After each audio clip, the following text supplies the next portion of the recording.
He didn't ask permission. He simply pushed open the glass door calmly, feeling the weight of years on his shoulders and the cold metal beneath his dry palms. Walter Jennings, 79, entered the modern building as if he were walking through a minefield. Each step measured, each glance around as if he were assessing hostile territory. And in a way, it was. The company was bustling. Young people hurried back and forth with headphones on, coffee cups in their hands, and eyes glued to screens. No one noticed the man in the old suit and worn leather briefcase. His shoes made a slight squeaking sound with each step on the shiny floor. A sound that clashed with that environment where everything seemed to be going. Except him. In his left hand, he held the last of his hope. An aging folder with a typed resume. The ink had faded, but the words were still there. Experience in leadership, strategy, decision-making under pressure. Things that now seemed dispensable in a world that values speed more than wisdom. Walter took a deep breath, as if he were about to enter an interrogation room. But there was no fear in his eyes. Only dignity. When he approached the reception desk, the girl behind the computer did not hide her surprise. "Good morning, miss. I came to find out about the vacancy that was advertised." She raised an eyebrow, almost as if this was a joke. "What do you want?" The question came out sharp, not out of explicit malice, but out of astonishment. How dare someone that age want to work there? Walter did not hesitate. "Work. I can help with strategy, leadership, organizing teams." She bit her lip to keep from laughing. She looked around at her colleagues, who soon began to whisper. One of them, in the corner, lifted his cell phone and took a secret photo, perhaps to post as a meme. Have you ever felt like you were in the right place, but at the wrong time? That your story, your background, and everything you've built throughout your life seemed invisible in the face of the rush and arrogance of others? Walter felt it. In his skin. In his heart. But he didn't show it. There was silence for a moment. She just typed something on the keyboard and mumbled. "Wait a moment." Meanwhile, Walter studied the pictures on the wall. Innovation awards, seals of accelerated growth, pictures of smiling young people with laptops on their laps. It was a new world, but not necessarily a better one. Inside him, flashes of war passed like shadows. The sleepless nights, the maps covered in sand, the radio screams interrupted by explosions. He had survived the Gulf War. He had led men under fire. But here, standing in front of a receptionist in her early 20s, he felt more exposed than ever. And yet he stood upright. "Please wait in the corner. I'll call someone." He thanked him politely and walked to the nearest chair. Every movement was a challenge, but not of the body, of the soul. As he sat down, the folder slipped a little, and a folded sheet almost fell to the floor. Walter carefully arranged it, not realizing that this small piece of paper, could change everything. Because what no one there knew was what he was carrying in his pocket. And even less, who he really was. Stay with me, because what you're about to discover might surprise you. As he waited, Walter kept his hands on his briefcase, trying to hide the slight tremor that always increased when he was nervous. He watched people come and go in a hurry, as if he were invisible. No glances, no gestures of courtesy. Just hurried footsteps, faces too young to understand what it was like to fight for something bigger than oneself. A group of employees approached the reception. Two laughed when they saw his figure there, sitting, hunched over, almost motionless.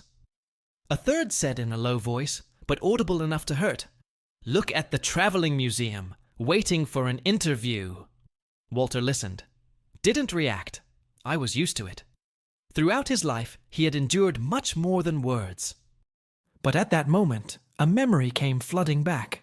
The night he had stood alone in a trench, holding the hand of a wounded soldier who was calling out for his mother as he bled to death. He took a deep breath and closed his eyes for a moment. That hurt more than any bullet, more than any explosion.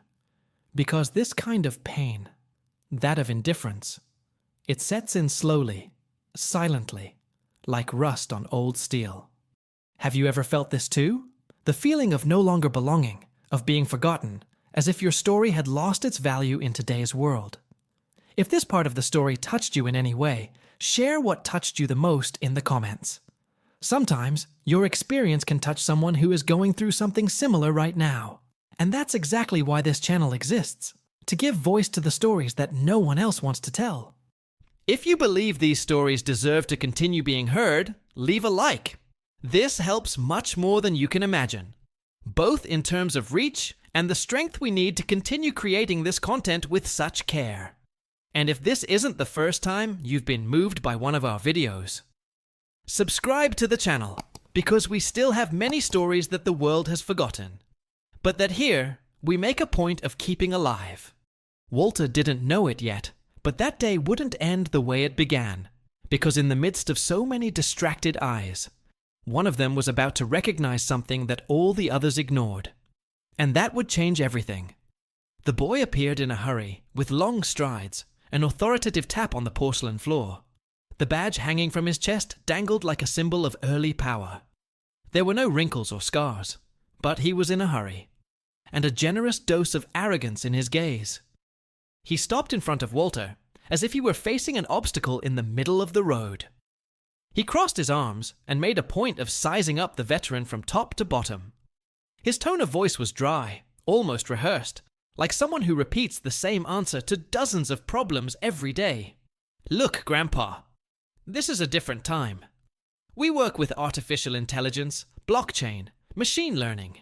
You know, not with war maps and Morse codes. You should be in a domino club, or in a nursing home." Walter heard it all. Every word hit like a cold wind on thin skin, not because it was new, but because of the way it was said. The lack of respect, the lack of humanity. He lowered his gaze for a second, not out of submission, but out of restraint.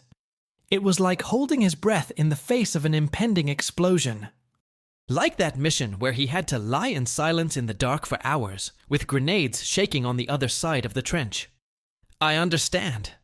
The answer was simple. That was it. And yet, it hurt. It hurt someone who still knew the weight of the word honor. He stood up slowly. His knees cracked. His spine responded with a slight tremor. But he did not show weakness. Never. With the briefcase under his arm, he walked towards the exit. His chest tight. His vision slightly blurred by age. Or perhaps by humiliation. The voices in the background continued. Muffled giggles, impatient sighs, looks that said, "Go away, old man." In his mind, another scene. A wounded boy in his arms, a cold night in the Middle East, the sound of helicopters cutting through the sky, the smell of gunpowder, of blood. The same boy who, before closing his eyes for the last time, said, "Captain, thank you for coming back for me." Walter blinked. He came back to the present. He was 2 steps from the door when something slipped out of his briefcase. A folded sheet of paper. It fell out as if it were nothing, but inside it was everything. He didn't notice. He kept walking. But someone saw. An executive, who was exiting the elevator at that very moment, noticed the paper sliding to his feet. He bent down and picked it up. It was old, with the coat of arms of the armed forces printed on the top. He started reading. Meanwhile, Walter had already reached the door. His hand was reaching out to push it open. He just wanted to get out of there with some dignity, with the little bit of honor that hadn't yet been stripped from him. And inside my head, that voice came back. Maybe it's too late. But back there, another man's attention had been captured. Someone who knew how to recognize the weight of a signature, the value of a role that was not there by chance. What about you? Have you ever had a moment when you felt completely out of place, underestimated, treated as if you had no value? If this touched you in any way, comment below. I know how it is. Because sometimes saying this is more than just venting. It's the beginning of a transformation. But this story is far from over, because something in that letter changed the course of everything. And that's where the real turning point begins. The leaf glided lightly across the polished floor and stopped right in front of his polished dark leather shoes. The executive, who had just exited the elevator, saw the paper and instinctively ducked without realizing what he had in his hands. As soon as he read the top, official coat of arms, embossed stamp, signature in faded blue ink, his expression changed. The lines on his face tightened. His eyes, previously distracted, were now fixed on that piece of paper, as if he were faced with an ancient secret that should never have been forgotten. It was a letter of recommendation, but not just any letter. It spoke of courage under heavy fire, of decisions that saved dozens of lives in the middle of the Gulf War. And there, in the center of the page, in bold, the name Captain Walter Jennings. A name that, for the executive, awakened something that seemed buried for a long time.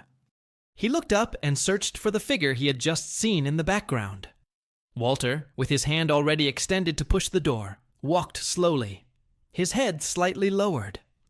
The image of a man who had once carried the weight of an entire platoon, now just trying to get out of there with what little dignity he had left. The executive took 2 quick steps, but stopped. The elevator behind him dinged. The doors opened again. This time, it was no longer an ordinary employee leaving. It was the owner of the company. Imposing height, well-cut suit, deep-set eyes, trained to recognize truth behind a facade. A man accustomed to big, quiet, behind-the-scenes decisions. But the moment his gaze met that of the executive standing with the letter in his hand, he knew something extraordinary was happening. "What is this?" he asked, his voice deep and restrained. The executive held out the paper with both hands. "It just fell off that gentleman. Walter Jennings." The owner took the sheet and read it as if he had gone back 20 years in time. A heavy silence formed, and then, almost imperceptibly, he whispered, "I know that name." Across the hall, Walter still didn't know anything. Just a few steps from the exit, he felt smaller than ever. The humiliation was no longer a twinge. It was a shadow that accompanied him. The folder was heavy, not only because of its physical content, but because of what it represented. Failed attempts, closed doors, unfulfilled promises. That wasn't the first time he had been rejected. But there was something cruelly symbolic about that place. It was as if there, inside that building full of technology and innovation, everything he had been had no more space. He remembered the day he returned from the war. The way he was welcomed at the airport, with applause, flags, strangers' hugs. And now, he could barely manage a good morning. This is the kind of pain that doesn't bleed. It eats away. And as he placed his hand on the doorknob, about to walk through that door and never return, a firm voice cut through the air. "Captain Jennings." Walter froze. The world seemed to stop for a second. He turned around slowly, unsure who was calling him. But the voice, there was something respectful there. Something he hadn't heard in a long time. Across the room, the owner of the company was walking towards him, with the letter in his hands, with his eyes fixed on the man who had almost been thrown out of there minutes before. The employees who had laughed were now quiet. The receptionist who scoffed had her mouth half open, and the junior manager didn't seem to understand anything that was going on. Walter frowned slightly. "Do you know me?" The owner did not answer immediately. He approached, held out his hand, and carefully handed over the letter. Then he said, "Captain, it was your containment plan at Al-Kafji that prevented the deaths of 50 American soldiers. One of them was my cousin." Walter swallowed hard. That information he could never have predicted. The entire lobby watched the scene as if witnessing something that breaks logic. That challenges the narrative of the disposable. But the real impact was yet to come. If at any point in your life you felt that everything you've ever done was erased because of your age, your appearance, or the place where you were born, write in the comments, "I carry a story." Because sometimes all that's missing is someone willing to listen. And there's something even deeper you need to understand about this turnaround, because what started out as humiliation was about to become an example. Walter did not respond immediately. He just looked at that man, tall, confident, well-dressed, but with a gleam in his eyes that only someone who has been in the depths of pain recognizes. His name was irrelevant. The uniform no longer existed. But the posture gave it away. This was no ordinary civilian. He was someone who, even behind a corporate position, still carried the echo of orders given under fire. The veteran lowered his eyes slightly, as if searching within himself for an answer that was worthy of that moment. His hands, marked by the years and the cold of that morning, closed tighter around the handle of the briefcase. His throat tightened. He tried to speak, but no air came out. It was as if, at that moment, all the voices of the past were whispering at the same time inside his mind. Soldiers' voices, muffled screams, last-minute decisions, promises made at the edge of life. The company owner took another step, gently holding out the letter. The yellowed paper trembled slightly between his fingers. "You saved my cousin, Captain. He was just a communications engineer. He was trapped behind enemy lines. Your operation was called suicidal. But you went, and you came back with him." Walter looked up. His teary eyes did not deny the weight of that memory. He didn't remember names, but he remembered the face. The scared, trembling boy, hidden under the rubble. The smell of burning. That absurd feeling of being alive when he returned to the base with another one on his back. "Did he survive?" Walter asked, his voice hoarse, almost a whisper. "Yes. Lives in Iowa. 3 children. Talks about you at every family party." The silence that filled the lobby this time was different. It was not the silence of judgment, impatience, or contempt. It was the silence of impact, of recognition, of the shame of those who judged before knowing. Everyone there, the receptionist, the junior manager, the employees in the back, stood still, frozen, as if they had suddenly been jolted out of the superficiality of that ordinary day. Walter nodded slowly. Not as someone who accepts a compliment, but as someone who confirms that, even without expecting it, there are still small bridges between yesterday and today. The junior manager, who had been sneering before, now watched with a pale face, his breath shallow. He searched the owner's eyes for some kind of explanation, or perhaps a way out, but there was nothing more to say. The company owner gestured with his hand, calling Walter to accompany him, and for the first time in that building, the looks that followed him were not of mockery, but of respect. Walter walked beside him with firm, yet slow steps. The leather briefcase, which had once seemed like dead weight, was now a relic. And inside it, in addition to the forgotten resume, was something that no one there had. Truth, experience, and a courage that could not be captured in spreadsheets or graphs. The elevator was waiting for them, open, as if it knew that that moment needed fluidity. As soon as the doors closed, the owner turned to him with an unexpected question. "What made you come here today? With everything you've been through, why do you still want to work?" Walter looked ahead. He thought for a few seconds, then answered without embellishment. "Because there are still people who think that leadership is measured by likes. I came to remind you that there are things that you can only learn on the ground in life." The answer hit like naked truth. No metaphors, no speech. It was about mindset, about the kind of quiet transformation that comes from pain, not theory. And as the elevator went up, the company below was no longer the same. Comment here. Some scars teach more than any diploma, because sometimes only those who truly carry weight understand the value of standing up. Now, let me show you what happened when that door opened. Because what came next? No one there was prepared to see it. As the elevator descended, each second seemed longer than the last.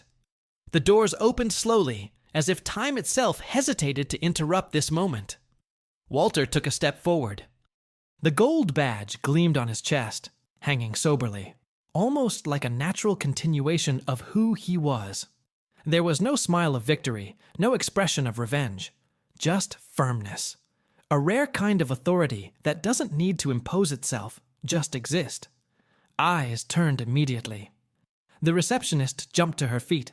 as if she instinctively understood that the man she had ignored hours before was now someone she should respect. "Good afternoon, Mr. Jennings," she said in a completely different tone. Walter just nodded, not out of arrogance, but because he didn't want to harbor false regrets. He knew how to recognize genuine apologies, and he also knew when they came just for the weight of a new title.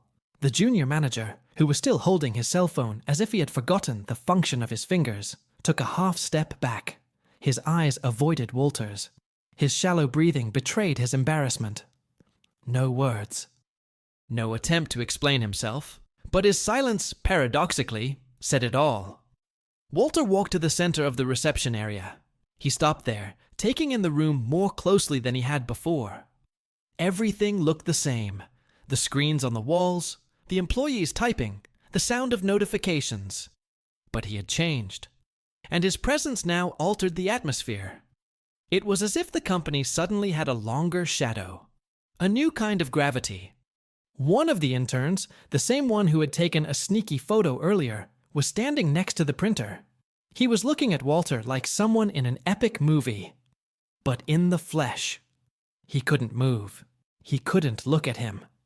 And he couldn't delete the photo from his phone, maybe out of shame, maybe out of fear of forgetting what that moment represented. Walter was led to a new room not far away. His name was already on the door.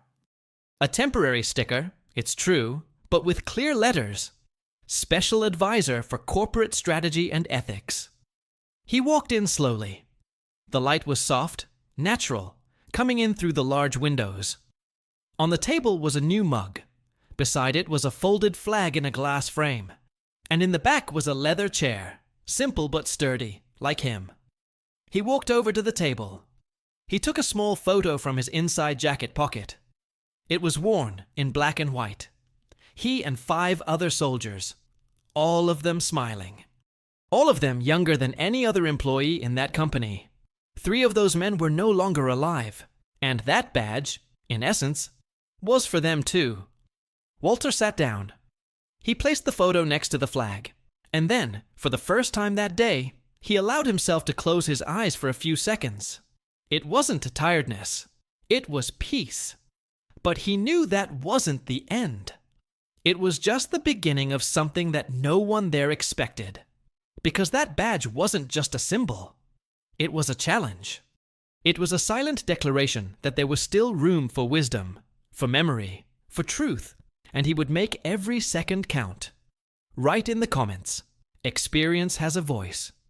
Because there are stories that, when truly heard, have the power to transform everything around them.